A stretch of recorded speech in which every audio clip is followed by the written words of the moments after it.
ทุกสุขสุขคนแม่นว่าหัวจิตหัวสาหัวจิตหัวผ้าได้เป็นใส่เป็นกายเป็นหญิงเป็นเทียมเป็นไฟแมงว่าล่ำบางแต่เล็กกันแต่หน่อยห้าเสียงสูประกาศคอยผลในผู้ในสตาในชีวิตคิดอะไรอย่าได้ยุ่งเครื่องแขนยาสุนีด้วยเถิดสา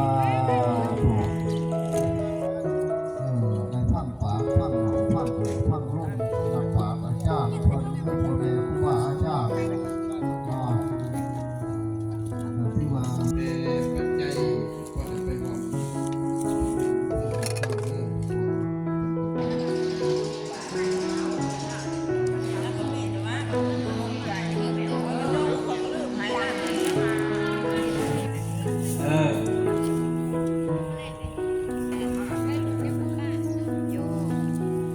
แม่เฒ่ามัดเขานี่เอาเมื่อใส่ละโอบ่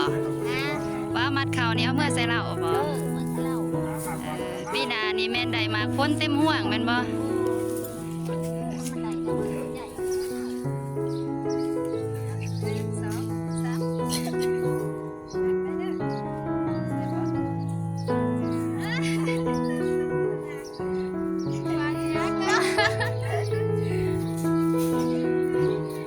ข้า